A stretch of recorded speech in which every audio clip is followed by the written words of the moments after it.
वार्ता में उपस्थित सभी मीडिया के बंधुओं का स्वागत और आप सभी को प्रणाम। साथियों, 12 वर्ष पहले देश की जनता ने एक ऐसे भारत का सपना देखा था जो भ्रष्टाचार से मुक्त हो, गरीबों के कल्याण के लिए समर्पित हो, युवाओं को अवसर दे और विश्व के मंच पर गर्व के साथ खड़ा। आज हम गर्व के साथ कह सकते हैं कि प्रधानमंत्री आदरणीय नरेंद्र मोदी जी के नेतृत्व में वह सपना केवल साकार नहीं हुआ, बल्कि विकसित भारत के संकल्प की दिशा में तेजी से आगे बढ़ा। एक साधारण परिवार में जन्मा बालक जो स्टेशन पर चाय बेचा, जिसने अभावों को देखा, संघर्षों को जिया, कभी सुविधाओं की छांव नहीं मिली, लेकिन सपनों की उड़ान कभी छोटी नहीं होने। चरैवेति चरैवेति के मंत्र के साथ आगे बढ़ते हुए 10 जून 2026 को मोदी जी 4,999 दिनों की निरंतर कार्यकाल के साथ स्वतंत्र भारत के इतिहास में निर्वाचित सबसे लंबे समय तक लगातार प्रधानमंत्री रहने का कीर्तिमान स्थापित किया। आज भारत में प्रथम प्रधानमंत्री जवाहरलाल नेहरू जी के रिकॉर्ड को पीछे छोड़ते हुए लगातार 12 वर्ष तक देश का नेतृत्व किया। ये उपलब्धि भारतीय लोकतंत्र में जनविश्वास, स्थिर नेतृत्व और निरंतर जन सेवा के एक महत्वपूर्ण अध्याय है। 12 वर्ष पहले अस्थिरता, अनिश्चितता और अविश्वास के दौर से गुजर रहा था। निर्णय लेने के क्षमता पर प्रश्न चिन्ह थे, व्यवस्था पर जनता का भरोसा नहीं था। आज स्थिति बिल्कुल विपरीत है। आज देश में राजनीतिक स्थिरता है, नीतियों में स्पष्टता है, नेतृत्व में दृढ़ता है और भविष्य को लेकर अटूट विश्वास है। दशकों पुरानी समस्याओं का समाधान है, अभूतपूर्व आधारभूत संरचना का निर्माण हो रहा है, डिजिटल क्रांति और भ्रष्टाचार पर प्रहार, राष्ट्रीय सुरक्षा के प्रति जीरो टॉलरेंस। कभी भारत वैश्विक मंचों पर पीछे खड़ा रहता था, आज भारत नेतृत्व करता दिखाई दे रहा है।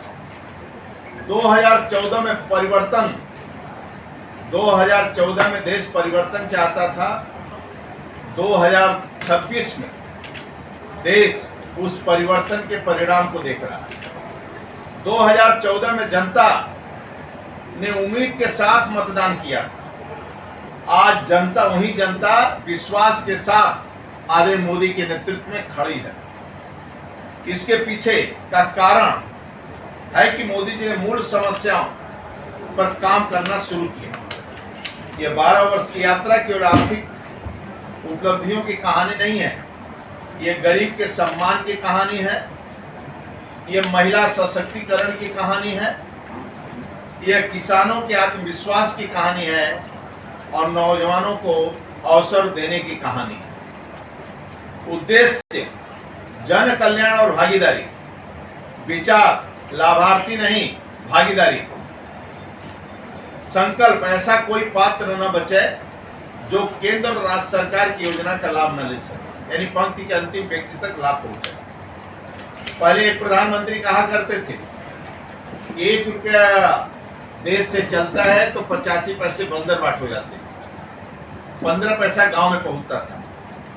आज मैं कह सकता हूं आदरणीय मोदी जी के नेतृत्व में, आज मोदी जी के नेतृत्व में 25 करोड़ लोग गरीबी रेखा से बाहर निकले हैं।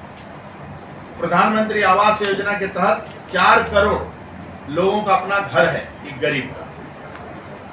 जल जीवन मिशन के तहत 15 करोड़ 79 लाख के घरों में नल जल है। उज्ज्वला योजना के माध्यम से 10 करोड़ लोगों का अपना गैस का कनेक्शन है।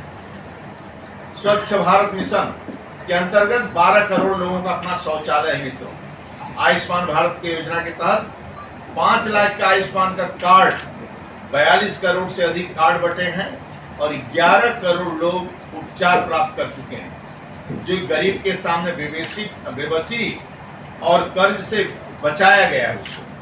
साथियों, आज श्रमिक असंगठित वर्ग को सुरक्षा कवच मिला है और 71,75,000 रेहड़ी पटरी वालों को रोजगार काम मिला है। साथियों, महिला कल्याण स्वयं सहायता समूह से 10 करोड़ से अधिक महिलाएं जुड़ी।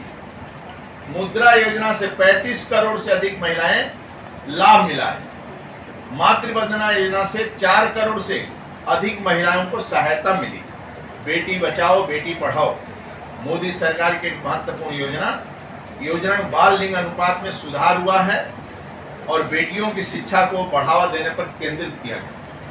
सुकन्या समृद्धि योजना, राष्ट्रीय महिला कोष योजना गरीब महिलाओं को सूक्ष्म लोन देती है ताकि वो अपने खुद व्यवसाय कर सके। प्रधानमंत्री जनधन योजना के तहत 56% बैंक खाते महिलाओं के पास है। स्टैंड अप इंडिया योजना के अंतर्गत 84% ऋण महिलाओं को मिल रहा है। नारी शक्ति बंधन अधिनियम के तहत सांसद और विधानसभा में 33% आरक्षण सुनिश्चित किया गया है। महिलाएं अब केवल लाभार्थी नहीं रहेंगी, नेतृत्वकर्ता बन रहेंगी। ये मोदी जी का महिला केंद्रित नीतियों का परिणाम है कि देश की माननीय द्रौपदी मुर्मू जी जैसे संवेदनशील राष्ट्रपति मिली, देश को सुषमा स्वराज जैसी शक्तिशाली विदेश मंत्री मिली, देश को निर्मला सीतारमण जैसी प्रतिभावान वित्त मंत्री मिली और देश की संसद को सुमित्रा महाजन जैसी विद्वान स्पीकर मिली। आज भारतीय वायुसेना में महिला फाइटर पायलट तैनात। दुनिया के सबसे ऊंचे युद्ध क्षेत्र में सियाचिन ग्लेशियर पर महिला अधिकारी तैनात। वंदे भारत एक्सप्रेस चलाने लोको पायलट में महिला है। भारतीय सशस्त्र बलों में 10,400 से अधिक महिला अधिकारी सेवा दे रहे हैं और 2015 के मुकाबले 3.5 गुना है। मित्रों, साथियों, आज भारत किसान भी बदल रहा है। अब किसान केवल अन्नदाता नहीं है, ऊर्जादाता और उद्यमी बन रहा है। पीएम किसान निधि के तहत 11 करोड़ किसानों को 6,000 सीधे बैंक के खाते में जाता है और 1 रुपया का भ्रष्टाचार नहीं। यानी 4 लाख करोड़ चला है तो सीधे किसान के खाते में पहुंच जाता है। प्रधानमंत्री फसल बीमा योजना 1,80,000 करोड़ की सहायता मिली। 7 करोड़ 70 लाख से अधिक किसान क्रेडिट कार्ड हैं, जो अपने किसान क्रेडिट कार्ड पर वो ले सकता है पैसा और जमा कर सकता है। प्रधानमंत्री कुसुम योजना के तहत 20 लाख से अधिक सोलर पंप लगाए गए। बिचौलियों का अंत हुआ है, पारदर्शिता आई है और किसान आत्मनिर्भर बना है। यही नहीं, जो महिलाएं शौच इत्यादि के लिए रात भर दिन में पूरा घर बैठे रहती थी, सायंकाल का इंतजार करती थी, आज वह बीमार पड़ती थी।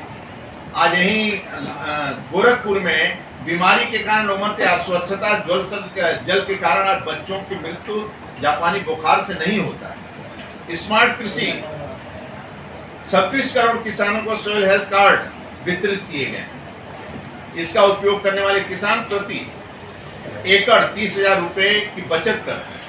हाल ही में भारत अमेरिका ट्रेड डील में आदरणीय मोदी जी का साफ संदेश है कि बाहर से अब कोई अन्न नहीं आएगा, भारत में अनाज बाहर से अब नहीं आएंगे। हिदायत दे दिया है। हमारे देश के अन्नदाताओं की कड़ी मेहनत, आधुनिक तकनीकों का समावेश और किसान हितैषी सरकार की नीतियों का परिणाम है कि आज भारत खाद्यान्न उत्पादन में नित नए रिकॉर्ड बना रहा है। 2025-26 में भारत का खाद्यान्न उत्पादन 5 टन बढ़ा है। चावल 154 मिलियन टन, गेहूं 121 मिलियन टन, मक्का पहली बार 55 मिलियन टन और दलहन 27-28 मिलियन टन ऐतिहासिक आंकड़ा है। साथियों, आज भारत का युवा नए आत्मविश्वास के साथ आगे बढ़ रहा है। युवाओं को रोजगार मांगने वाले से रोजगार देने वाले बनाने के लिए वित्तीय ढांचागत सहायता देने हेतु प्रधानमंत्री मुद्रा योजना की शुरुआत की गई। कुल 40 लाख करोड़ से अधिक ऋण वितरित किया गया है। 2014 में देश में गिने चुने स्टार्टअप थे, अब 2026 में बढ़कर 2,20,000 से अधिक भारत में स्टार्टअप है और दुनिया का तीसरा सबसे बड़ा स्टार्टअप इकोसिस्टम है राष्ट्रीय कौशल विकास मिशन। 2,27,00,000 से अधिक युवाओं को विभिन्न क्षेत्रों में तकनीकी और व्यवहारिक प्रशिक्षण दिया जा रहा है। देश में युवाओं को रोजगार योग्यता जो 2014 में मात्र 33.9% थी, वह राष्ट्रीय स्तर पर सुधर कर 51.3% से अधिक हो गई है। औद्योगिक प्रशिक्षण संस्थानों में ITI के आधुनिकीकरण के लिए 60,000 करोड़ रुपए के बजट के साथ PM सेतु योजना की मंजूरी दी। सैन्य बलों में युवाओं की भागीदारी बढ़ाने के लिए 1.5 लाख अग्निवीर तैयार किए गए। पिछले 12 वर्षों में भारत ने उच्च शिक्षा के क्षेत्र में अभूतपूर्व विस्तार किया है।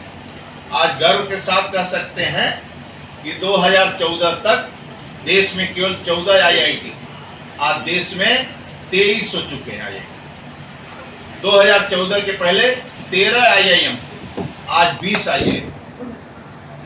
स्वतंत्रता के साथ दशकों में केवल 6 एम्स थे, आज देश में 22 से अधिक एम्स स्वीकृत या संचालित हुए। 2014 तक देश में विश्वविद्यालय 723 थे, आज उनकी संख्या 1,100 से अधिक हो गई। 2014 तक देश में मेडिकल कॉलेज 387 थे, आज 700 से अधिक हैं। 2014 में MBBS की सीट 51,000 थी, आज 1,51,000 हो गई मित्रों।